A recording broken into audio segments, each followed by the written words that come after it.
আসসালামু আলাইকুম। কাপড়ের সাইডে করার জন্য আরও একটি লেস শিখুন। দেখুন কিভাবে লেসটি করছি। শিখতে চাইলে দেখতে থাকুন, শিখে যাবেন ইনশাআল্লাহ।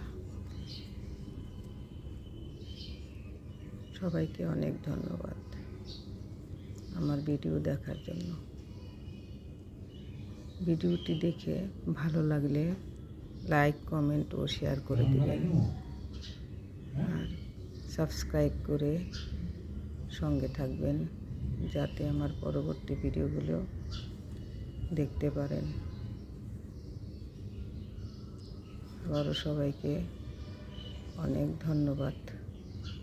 আসসালামু আলাইকুম ওয়া রাহমাতুল্লাহি ওয়া বারাকাতুহু।